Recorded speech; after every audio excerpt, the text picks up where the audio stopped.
Canal Auditorium, una fórmula de diálogo, comunicación y conocimiento. Con Carles Aguilar. Una fórmula de diálogo, comunicación y conocimiento. Canal Auditorium. Comunicación y conocimiento. Con Carles Aguilar.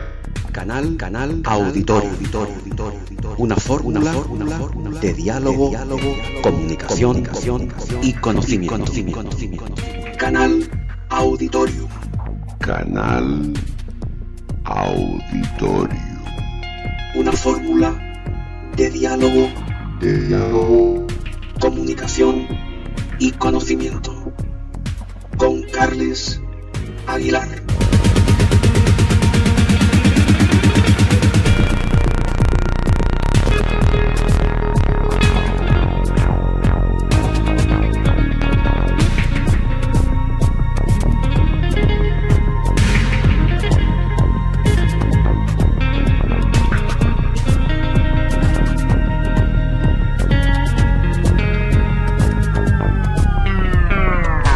Canal Auditorio con Carles Aguilar.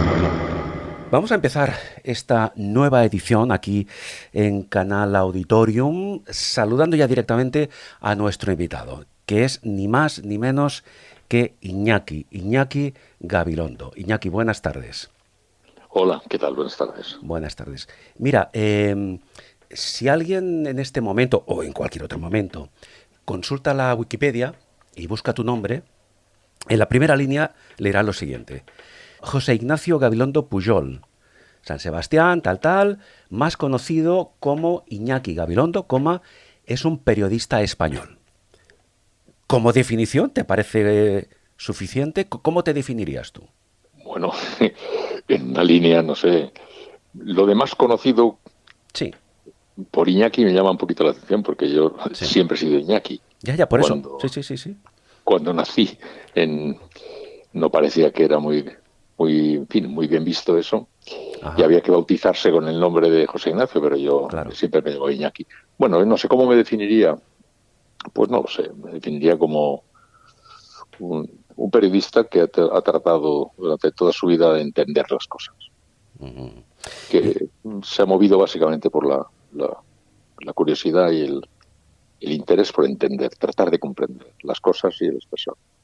Claro, ese complemento a la definición de esta primera línea de la Wikipedia que acabas de hacer, ¿define de alguna forma para ti el sentido del periodismo? ¿Sería esto, más o menos? Bueno, no sé, yo no pretendo tener una teoría universal y global sobre el sentido del periodismo, pero vamos, interpretando lo que el periodismo se supone que es el mecanismo que se inventó en la sociedad para que los ciudadanos tengan oportunidad de conocer las cosas que le afectan a fin de poder tener criterio y poder participar en la aventura colectiva con más lucidez, pues yo creo que es bastante necesario que el periodista tenga como uno de sus principales motores la voluntad de tratar de comprender, puesto que se supone que su tarea consiste en intentar hacer que comprenda la sociedad las cosas que le ocurren, ¿no? Claro. Desde que tú empezaste con el periodismo, sobre todo con el periodismo radiofónico, a día de hoy, que hace pocas semanas o pocos meses que has colgado el micrófono, que ahora hablaremos, ¿cómo crees que ha evolucionado en nuestro país el periodismo que se hace actualmente, sobre todo a nivel de radio, que es el medio en el que nos movemos? ¿Cómo ha evolucionado? ¿Cómo definirías tú todo este proceso? Para tratar de explicar cómo ha evolucionado el periodismo radiofónico en todos los años que yo llevo, que son 50 y tantos, hay que comenzar por decir que lo que ha evolucionado es la sociedad durante estos 55 años. Yo acostumbro a decir que la radio es como un guante que se calza con una gran exactitud en los pliegues de la sociedad. Suelo acostumbrar a decir, cuando me preguntan, ¿cómo crees que será la radio en el futuro? Acostumbro a responder decidme cómo es la sociedad y dadme 10 minutos. Y yo trataré de explicar cómo será esa radio, sabiendo cómo será esa sociedad. Porque de todos los medios que hay, es el que calza de una forma más precisa con la sociedad. Entonces, ¿cómo ha cambiado el periodismo radiofónico en todos estos 55 años? Podríamos decir que en paralelo al gigantesco cambio que ha vivido la sociedad en estos 55 años, la radio se parece muy poco a la radio en la que yo empecé, pero la sociedad se parece muchísimo menos a la sociedad en la que yo empecé. No es para nada aquella, diríamos que es casi otro mundo, ¿no? La radio ha cambiado muchísimo, pero desde luego en paralelo a ese cambio de la sociedad que ha sido brutal. Claro, ahora quizá tenemos la percepción, en muchos casos, no en todos, que se hace un periodismo radiofónico más orientado, digámoslo así, menos profundo de alguna forma y más orientado, yo me atrevería a decir, a grandes masas para generar opinión, más desde el punto de vista del concepto, permíteme la expresión, de radio más de entretenimiento, que no una radio más consistente, con más contenido, ¿no? Bueno, hay muchas radios, hay muchas horas, hay muchas circunstancias. Yo creo que como en todas las relaciones, también en las relaciones de las personas, pues necesitan establecer líneas de comunicación en 50 planos diferentes, algunos muy profundos, otros más normales, más sencillos, unos más lúdicos, unos puramente ligeros. En la misma línea, pues la radio también, a lo largo de las horas y en las distintas ofertas que hay, tiene que estar muy, muy, muy interesada por tratar de acercarse a todas las líneas esas a las que yo me he referido. Tiene que haber una radio que sea espumosa, divertida, alegre, que no pretenda más que acompañar de una manera grata, pero no puede agotarse ahí toda la oferta de la radio. Sería terrible que toda la oferta de la radio fuera así, como también sería terrible que toda la oferta de la radio fuera una especie de carga de profundidad, de densidad insoportable. Lo que sí, entendiendo lo que me preguntas, yo sí creo que se ha producido en los últimos tiempos un viaje que ha ido circulando en dos territorios. Uno, el de la frivolización excesiva, a mi juicio, y otro, en la superopinión excesiva, igualmente. Sí. Son dos líneas imprescindibles, la diversión y la opinión, pero creo que hay una sobredosis de opinión y hay una sobredosis de frivolidad. No digo de la frivolidad, a mí me parece muy necesaria y no tengo absolutamente nada contra la frivolidad, pero creo que hay una sobredosis de frivolidad en algunos casos y una sobredosis de opinión, aunque tampoco tengo nada contra la opinión. Sin embargo, en el camino se han ido perdiendo en ocasiones algunos de los elementos que caracterizan más a la radio, el de la pura información y el de la proximidad. La radio tiene que estar cerca, la radio tiene que estar cerca de la gente. Y últimamente todos los medios de comunicación hemos sido criticados por algo así. Estamos siendo acusados de habernos ido muy lejos, muy al quinto pino, junto a los políticos, digamos, a ese especie de limbo en el que estamos viviendo lejos de la gente. La gente nos reprocha que nos hemos alejado. Entonces yo creo que la radio tiene que estar cerca. Creo que de todos los medios es el que menos se ha alejado. Pero creo que cuando se pasa de frivolidad o cuando se pasa de carga de opinión, creo que se aleja. Claro. Sinceramente, creo que se aleja. Lo difícil es encontrar este equilibrio porque en estos últimos años, y ahora hablaremos del formato magazine, que hace ya algunos años tú y tu querido Luis del Olmo, luego hablaremos de él también, fuisteis los que lanzasteis de alguna forma este formato radiofónico que sigue vigente hoy en día. No hay gran cadena que se precie que no tenga su magazine matinal, pero estoy de acuerdo contigo en el concepto, entre comillas, de frivolización, porque yo también pienso, no sé cómo lo verás tú, que a veces no solamente se usa, sino que se abusa de esos espacios de humor que se cuelan, en el mejor sentido de la palabra, en muchos magazines, sobre todo a nivel de magazines de la mañana matinales, con un uso y abuso pues de imitaciones de personajes públicos, sobre todo a nivel de política. Yo creo que ese concepto está un poco ya, digamos, agotado, ¿verdad?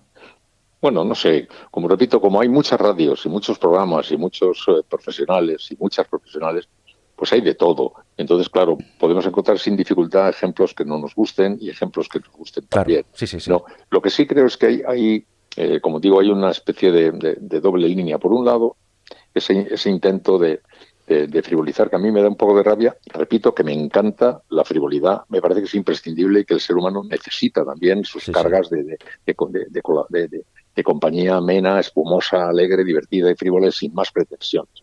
Pero en muchas ocasiones se maneja eso de una forma, a mi juicio, excesiva, en dosis excesivas, Exactamente. y en Sí. lugar de otras cosas, ¿no? Sí. Pues como digo, la opinión me parece muy importante. ¿Cómo no me va a parecer?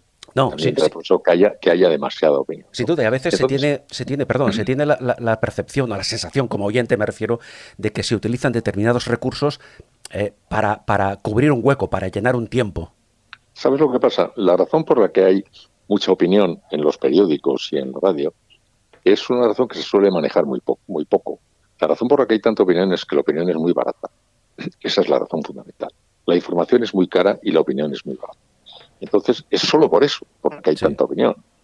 Porque mandar un enviado especial, un corresponsal, mandar reporteros, etcétera, etcétera, esas cosas son mucho más caras que ponerme a mí delante de un micrófono a decir lo que me parezca y a opinar lo que me dé la gana, ¿no? Es mucho más fácil también pues contar la vida a través de los datos que nos llegan a través de nuestro ordenador, sin necesidad de tomarnos la molestia de ser testigos en los lugares donde ocurren las cosas y de corresponsales, de reporteros. Entonces, todos estos procesos, en los momentos en que los medios de comunicación, como consecuencia de los cambios que se han producido en las nuevas tecnologías y la globalización, han entrado en pánico financiero, casi todos ellos, o han pasado etapas de pánico financiero, pues les ha lanzado a todos al atajo de lo más sencillo, que es, por un lado, pues llenarlo todo de colorines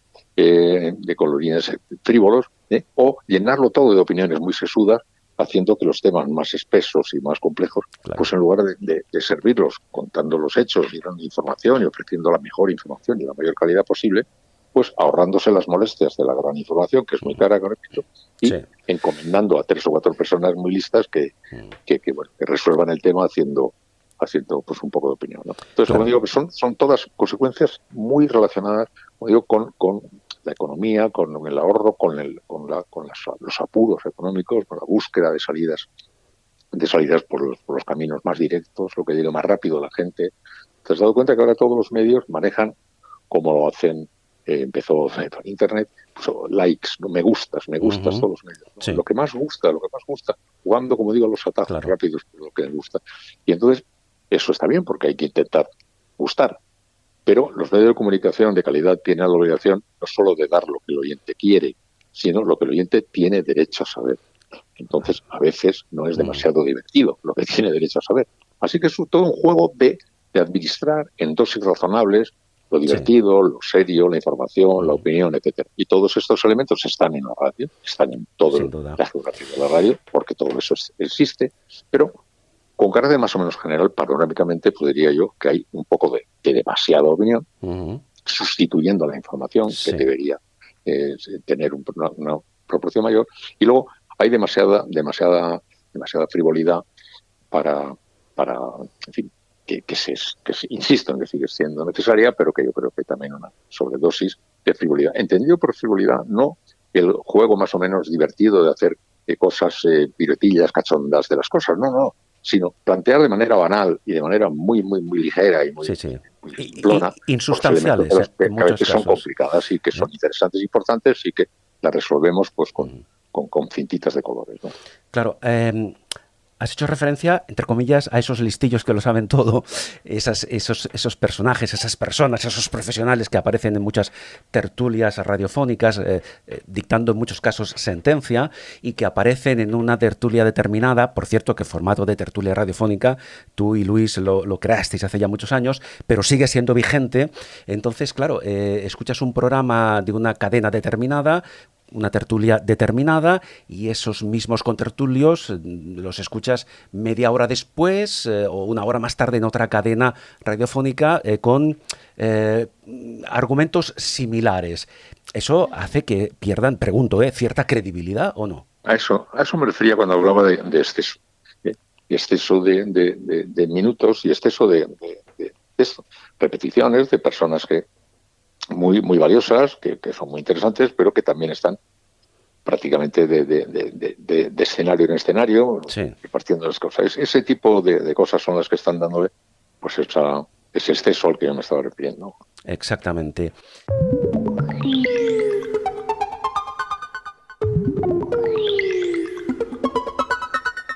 Canal Auditorium. Una fórmula de diálogo, comunicación y conocimiento. Carles Aguilar habla con Iñaki Gabilondo.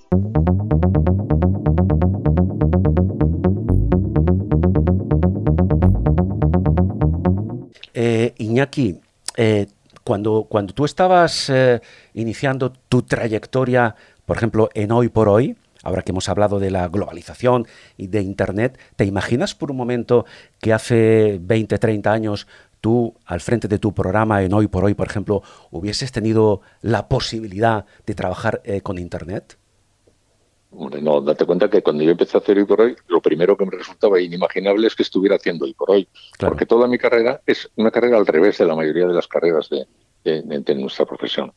La mayoría de la gente empieza haciendo programas y termina a lo mejor siendo directivo. Uh-huh. Es que yo empecé siendo directivo. Yo comencé dirigiendo una radio, y luego dirigiendo una segunda radio, y luego dirigiendo una tercera radio, y luego Sí. dirigiendo informativos a la serie, programas de la tele. Y solo después de todo ese ciclo empecé a hacer programas. Justamente el recorrido que se hace al Claro, revés. a la inversa. Por tanto, comienzo por decirte que ya, para mí, era dificilísimo de imaginar que pudiera estar sacándome mi vida delante de un micrófono, porque yo llevaba ya muchos años haciendo mi vida, pues era una vida de despacho, Sí, de gestión, de dirección de equipos, ¿no? Y entonces, para empezar. Y luego, efectivamente, no me podía imaginar Internet, porque Internet es inimaginable. O sea, Internet es algo inimaginable. No se podía, era imposible imaginar que tal cosa pudiera llegar a ocurrir. Es un fenómeno absolutamente asombroso, lo más espectacular que yo creo que se ha producido en la historia de la humanidad en materia de comunicación. Uh-huh. Ha transformado por completo, es como una atmósfera nueva, es como si se hubiera inventado una atmósfera nueva en el universo, era imposible de imaginar, y eso lo ha cambiado todo, claro. Lo está cambiando todo y lo seguirá cambiando. O sea que hoy por hoy, y valga el juego de palabras, hoy por hoy Internet está cambiando el mundo de la radio, tal y como lo conocíamos hace un tiempo.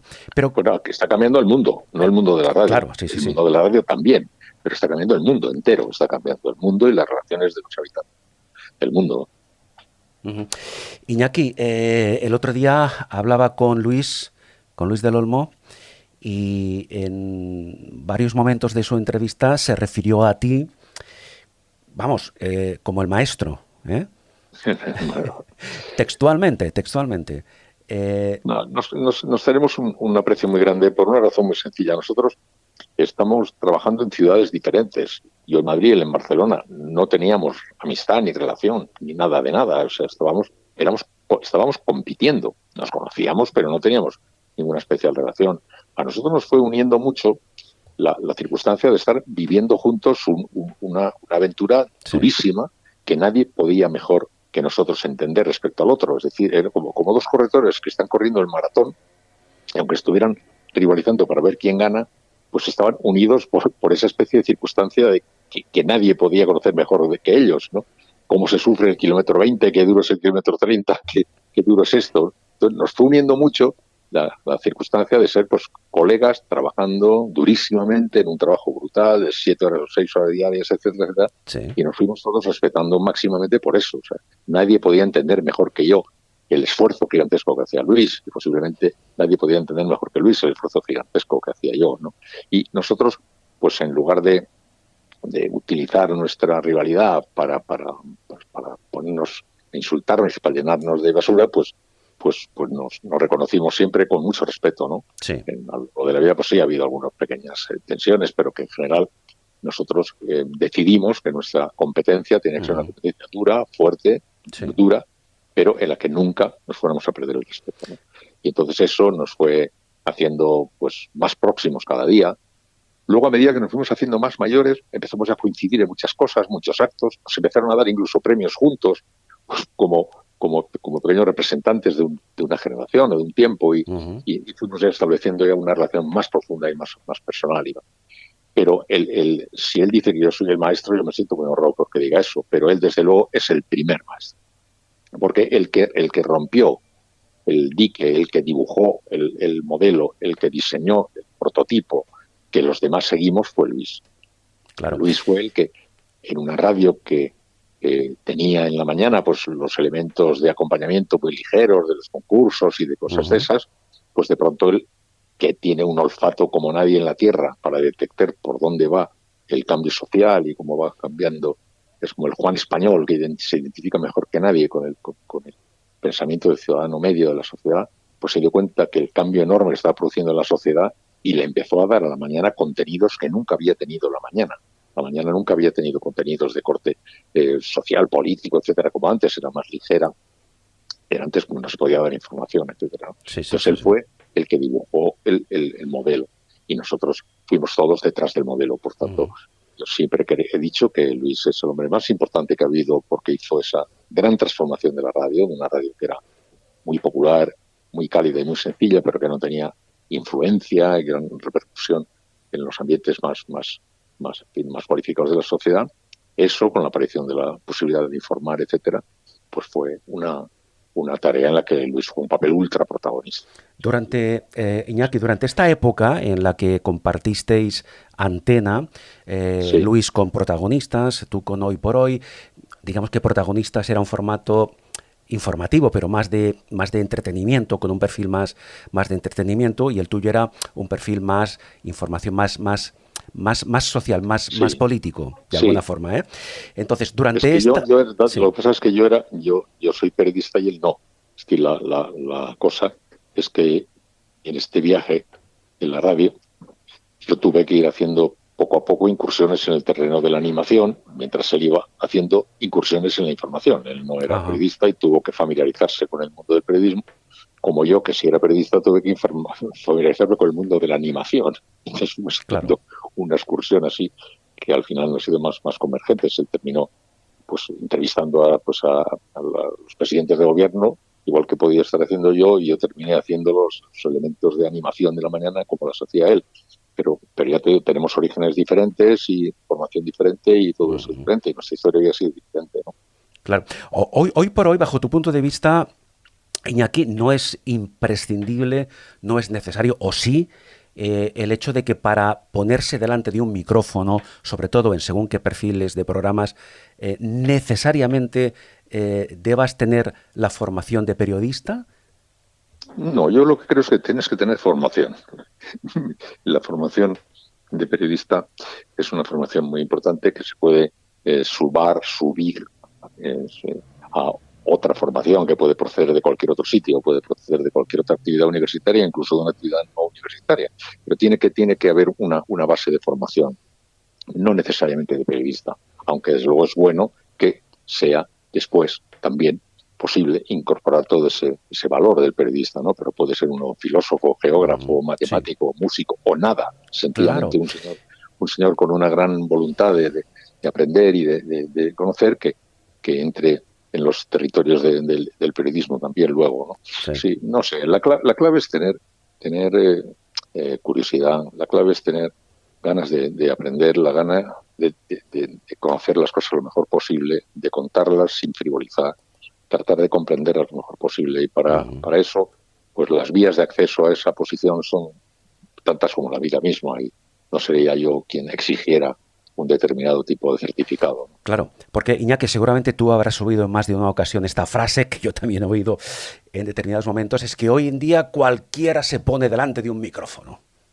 Bueno, sí, cualquiera se pone delante de un micrófono, pero no cualquiera se pone delante de un micrófono y consigue que la gente le oiga, le siga y le siga durante mucho tiempo. Y le contiene importancia colocarse delante de un micrófono es bastante fácil. Bueno, no tan fácil, pero bueno, no es lo más difícil. Claro. Lo más difícil es que luego los que están escuchándote te crean, y que luego los que te han dejado colocarte delante de un micrófono te dejen seguir colocándote delante de ese micrófono durante muchos años. Efectivamente. Esta es la clave. Estamos en el mundo de la radio y estamos, no sé, en esta época, antes hacíamos referencia a la época en que Protagonistas y Hoy por Hoy durante muchos años fueron competidores. En esa época existía esa entre comillas, terrible lucha de audiencias que hoy en día pues puede hacer, incluso, no solamente en televisión, incluso en la radio, que un programa deje de existir porque la audiencia se considera que no está a la altura de lo esperado? ¿Qué opinas tú de la guerra de audiencias? Bueno, la guerra de las audiencias ha sido siempre muy fuerte y en la radio ha sido también fortísima, ¿no? Lo que pasa es que en la radio normalmente no acostumbraba a quitar un programa porque hubiera un fallo de audiencia como lo hace la televisión, que lo hace a las 2 semanas, a las 3 o a las 4 semanas. La radio normalmente, como las mediciones de audiencia se hacen por trimestres, normalmente los cambios de programas que no funcionan bien se suelen hacer después de que durante unos cuantos trimestres se empiece a flaquear. No es esa cosa tan histérica que pasa en la televisión, pero la guerra de las audiencias ha sido formidable. Luis y yo mantuvimos una lucha titánica por las audiencias. Durante años Luis fue líder y yo iba tratando de recortar terreno. Luego al final conseguí recortarlo. Al final me puse líder yo y estuve... Iñaki, nosotros hemos liderado una batalla por las audiencias muy, muy fuertes. Iñaki, tú fuiste líder, según el EGM, durante 30 oleadas de audiencia consecutivas. Es un récord que nadie tiene a su alcance. Pero antes de esas 30, Luis fue durante otro montón. Claro. O sea que, y estuvimos mucho tiempo, yo siendo segundo y él siendo primero, y luego él siendo segundo y yo siendo primero.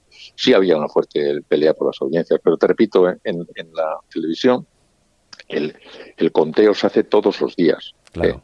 Y como se hace todos los días, pues las empresas, en cuanto disponen de unos cuantos datos, ya pierden la paciencia ipso facto, ¿no? Y entonces pues eliminan el programa que creen que no va muy bien. En la radio normalmente siempre se ha trabajado con una mayor serenidad, porque también se ha dispuesto de una mayor serenidad, puesto que los exámenes son trimestrales, ¿no? Y hasta que no hay unos cuantos trimestres malos, pues se van midiendo tendencias y suele ser diferente. Normalmente en una radio los directivos, cuando toman la decisión de ponerle a alguien al frente de un programa, normalmente suelen tener luego mucha más paciencia y más consecuentes con la decisión que han tomado y acompañan su decisión durante más tiempo. En la televisión, pues los mismos directivos que te han contratado a ti a las 2 semanas, con la misma alegría te quitan el programa sin mayor problema. Claro. Porque se vive, como digo, esa histeria de las audiencias diarias.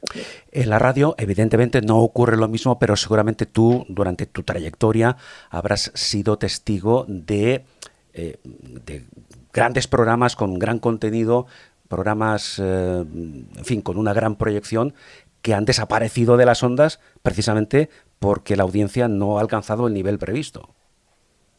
Sí, bueno, claro, han cambiado muchas cosas. Ya te digo, yo llevo 50 y tantos años en esto. 50 y tantos años la vida ha cambiado, la radio ha cambiado y grandes figuras pues que estaban ya no están y programas que había no hay. Los cambios de la vida son así, son completamente inevitables. Algunas marcas se han mantenido y en la marca como Hoy por Hoy, que con distintos conductores pues continúa adelante. Protagonistas, por ejemplo, pues no lo están haciendo pero ha habido, como digo, distintos tipos de programas, ¿no? Los que duran mucho, pues los protagonistas duran mucho, el nuestro también está durando mucho. Hora 25 es el que lleva una mayor vigencia desde el año 72 y va pasando el tiempo, pues los directores se suceden, pero la marca se mantiene. Sí. Pero sí, claro. Sí. ¿Tú eres el propietario de la marca Hoy por Hoy? No, yo no. Yo fui el que le puse el nombre, yo fui el que le bauticé y el que le puse a andar y el que nació conmigo. Pero la marca, todo lo que yo he hecho en la radio lo he hecho en la SER y todas las patentes, licencias y todas esas cosas han sido siempre de la SER. Claro, tú has estado prácticamente toda tu trayectoria en la cadena SER, pero creo, si no recuerdo mal, que empezaste en la COPE. Sí, porque yo empecé mi primer trabajo fue dirigir Radio Popular de San Sebastián. Y mi segundo trabajo fue dirigir Radio San Sebastián de la cadena SER. Es decir, yo dirigí 2 emisoras de radio de distintas cadenas en la misma ciudad. Claro. Esto... En Radio Popular, yo luego fui a Radio San Sebastián de la cadena SER.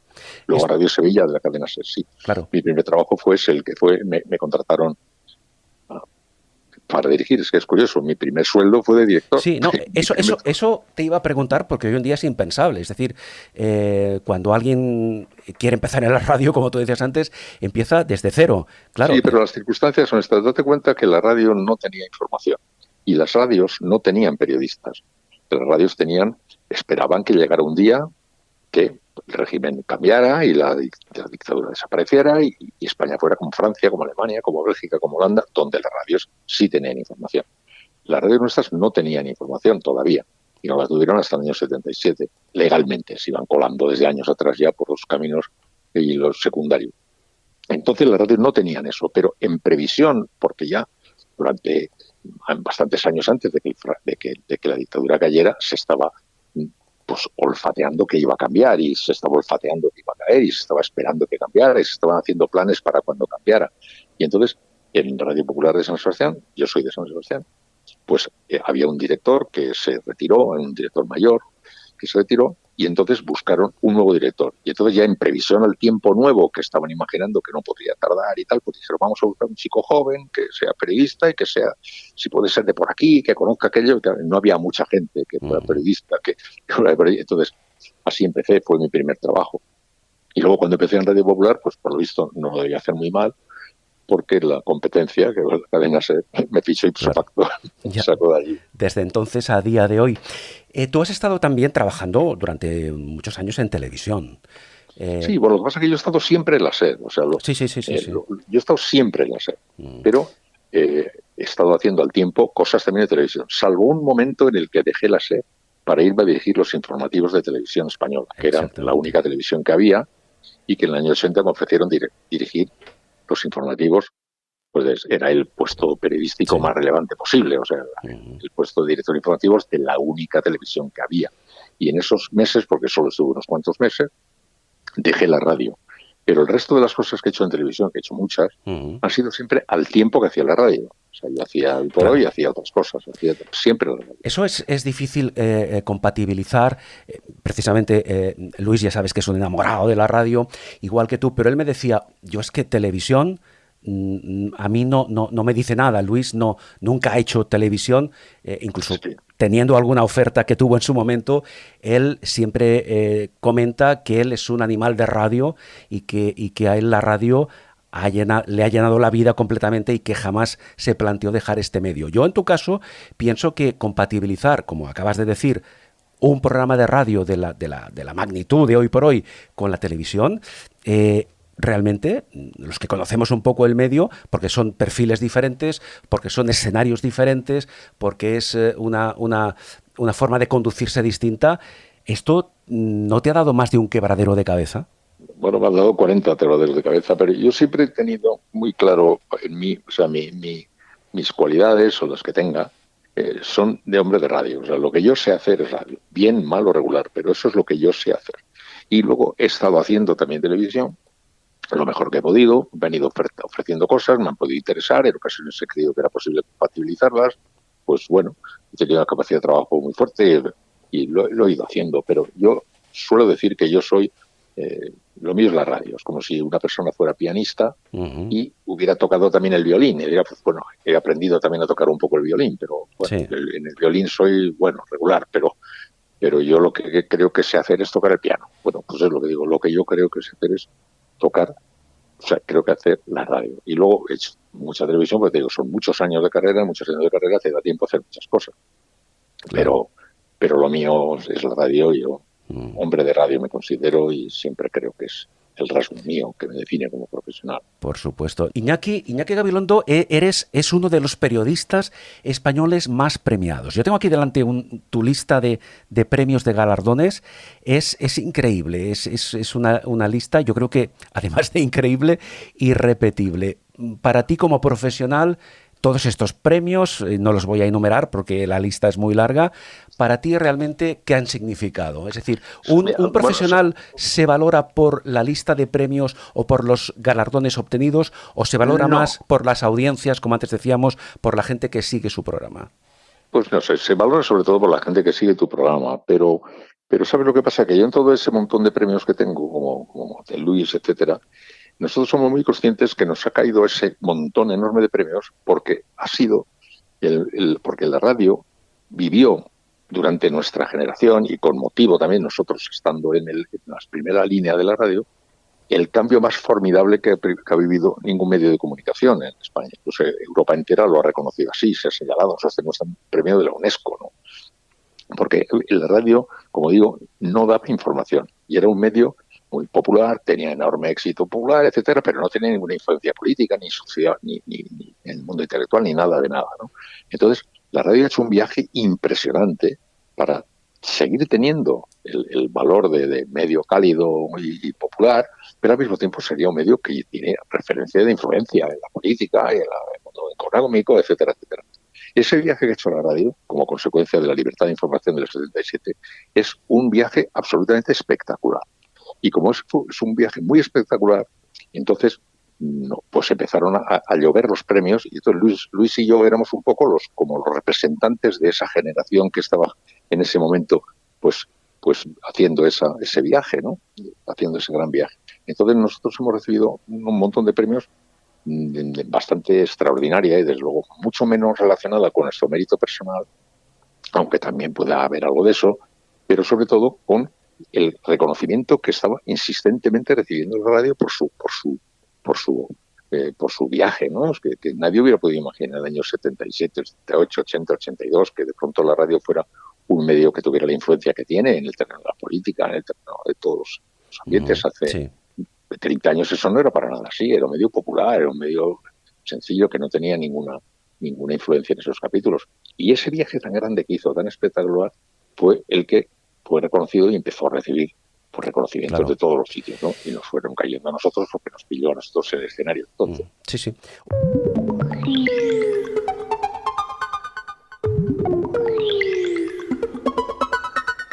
Canal Auditorium. Una fórmula de diálogo, comunicación y conocimiento. Carles Aguilar habla con Iñaki Gabilondo.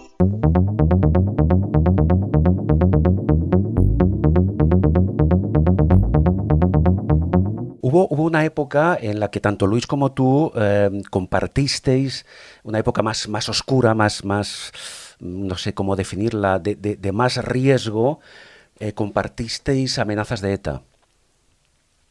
Sí, bueno, Luis muy directas. Sí.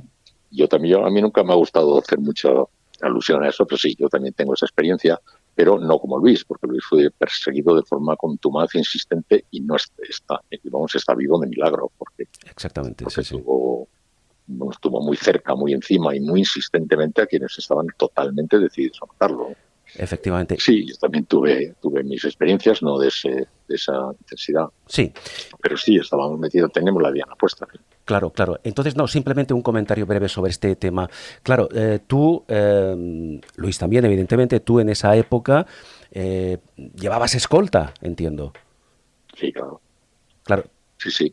¿Cómo puede un profesional de la comunicación, como tú en su caso, al frente de Hoy por Hoy, al frente de un programa que lo escuchan millones de personas, que también durante un tiempo estás frente a la cámara de televisión, ¿cómo pudiste, de qué forma, qué técnica, digámoslo así, utilizaste para soportar la presión de ser una persona, un personaje público amenazado por ETA?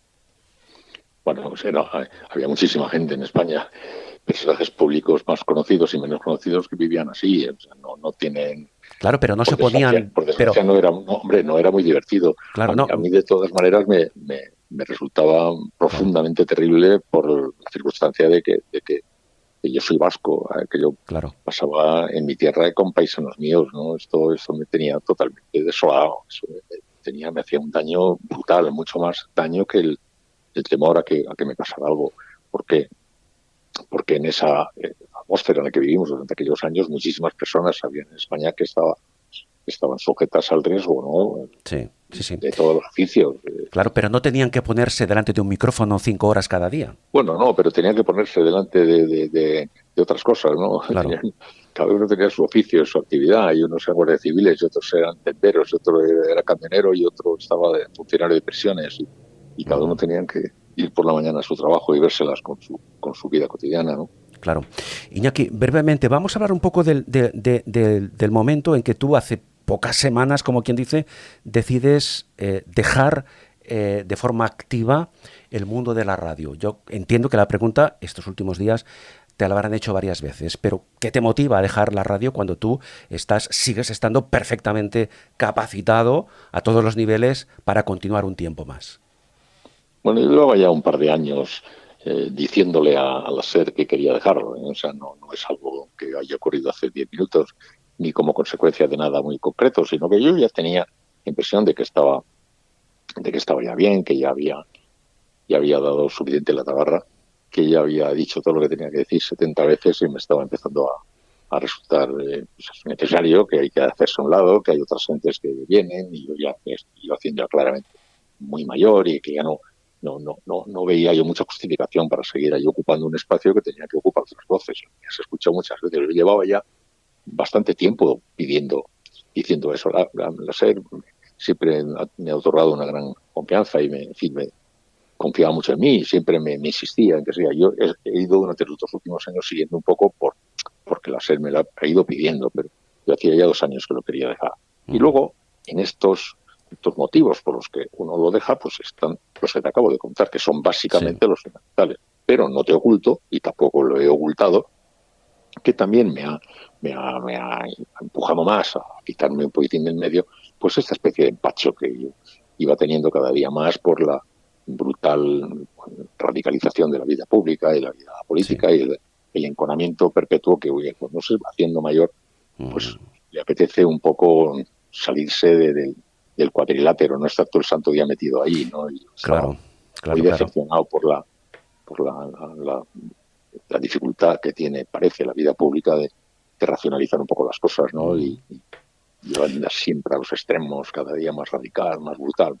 Me iba cargando más. Eso también lo he dicho. No era la única razón, pero ya digo, llevaba 2 años con esto. Pero también ha influido eso, que he estado yo, pues, en fin, un poco cansado ya de eso, un poco decepcionado de estar en esta historia en la que todos los días pues había que dar casi cuenta de la bronca de cada mañana. Claro, tú durante estos años que has estado al frente del micrófono has sido y eres un profesional que dices las cosas como tú las piensas, es decir, que hablas claro. ¿Crees tú que ahora que empiezas a hacer balance, tu forma de comunicar, tu forma de informar, tu forma de expresar tus ideas te ha generado enemigos? Hombre, claro. Sí, claro. Uno no puede tener un trabajo, no puede hacer 6 horas diarias de radio en una radio tan importante como la SER durante un montón de años y generas, pues mucha gente te quiere, mucha gente no te quiere, mucha gente te tiene un gran afecto, mucha gente te tiene muchísima manía, mucha gente, claro, es imposible que ocurra otra cosa cuando estás pues contando y comentando la actualidad en una sociedad muy radicalizada, tan intensamente publicidad, pues es imposible que eso no ocurra y efectivamente yo tengo pues estoy muy contento de haber tenido muchísimos afectos, de haber recogido pues una monumental cantidad de afectos y también tengo pues señales de contrario, ¿no? Y es así. Esos enemigos, entre comillas, los tienes identificados. ¿Sabes quiénes son?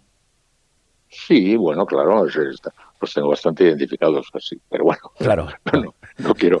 No, efectivamente. Sí, los tengo bastante identificados. Sí, porque yo en general yo he procurado estar siempre, manejar mente la con mis posiciones muy claras y diciendo lo que tenía que decir sin andarse con remilgos, pero procurando ser siempre muy educado y muy cuidadoso.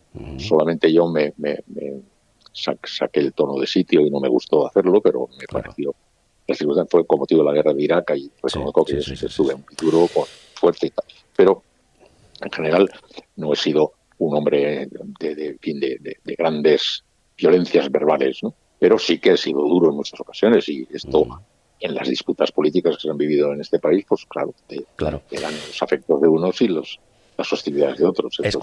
Escúchame, Iñaki, ahora que estamos ya en ese punto y aparte, ¿a qué personaje público te hubiera gustado entrevistar y no lo has conseguido nunca?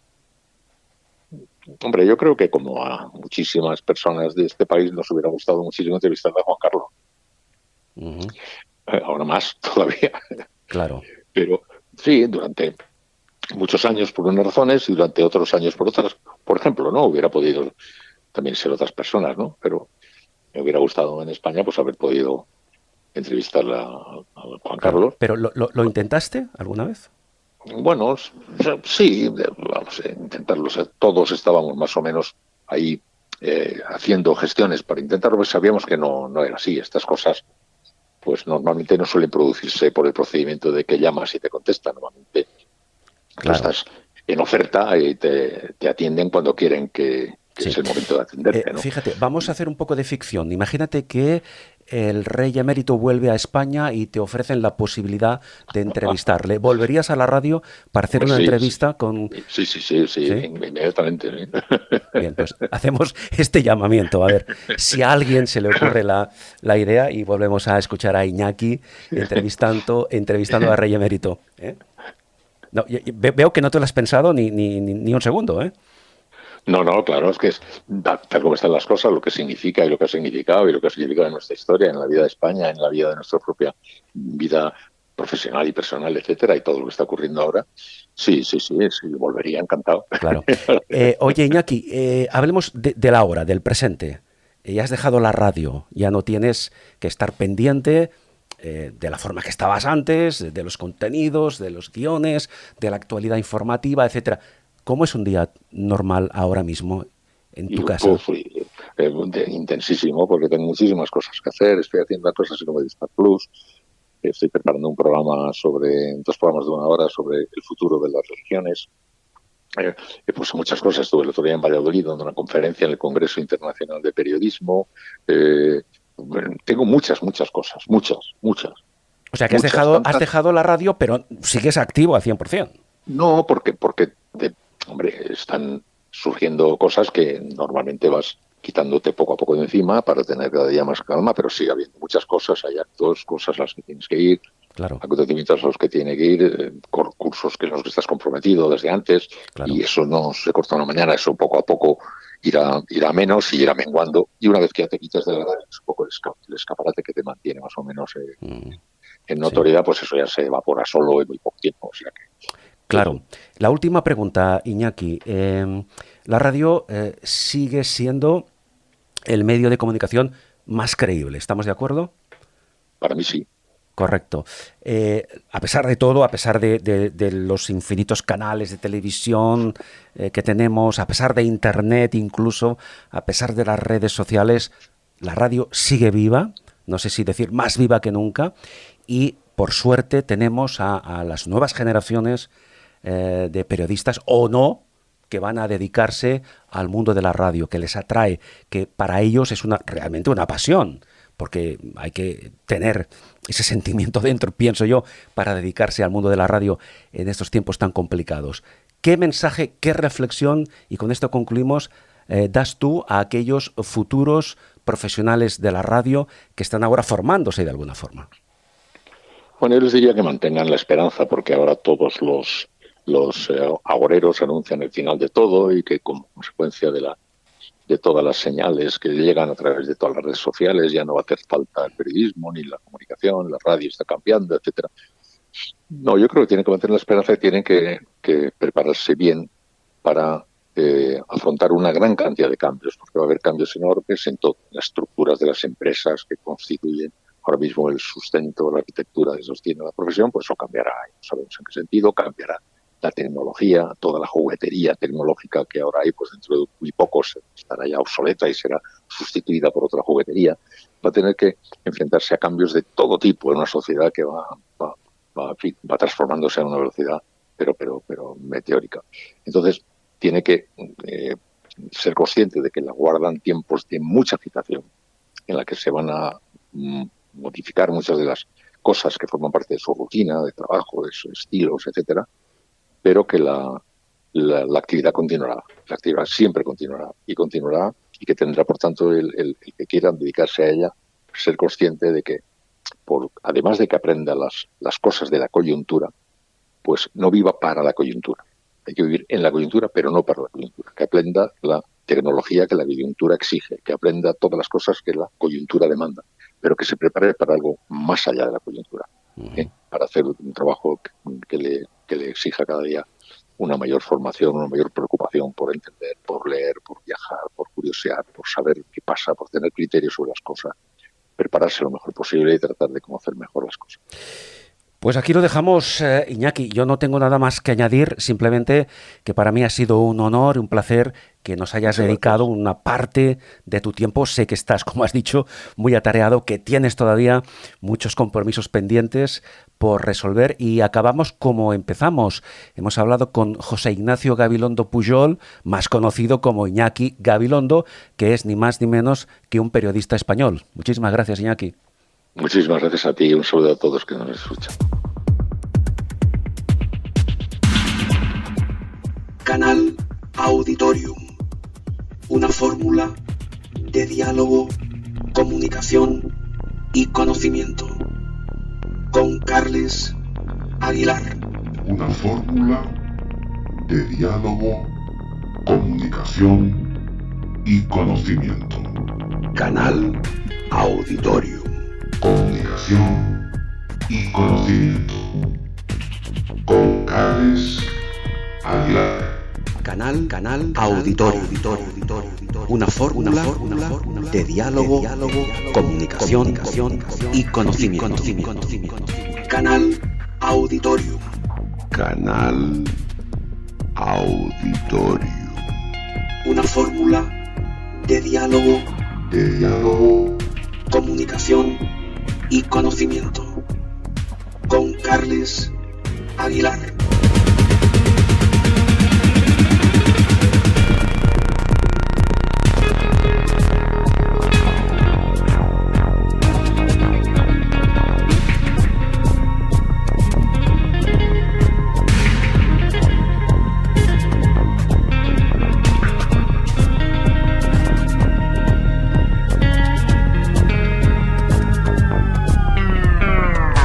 Canal Auditorio con Carles Aguilar.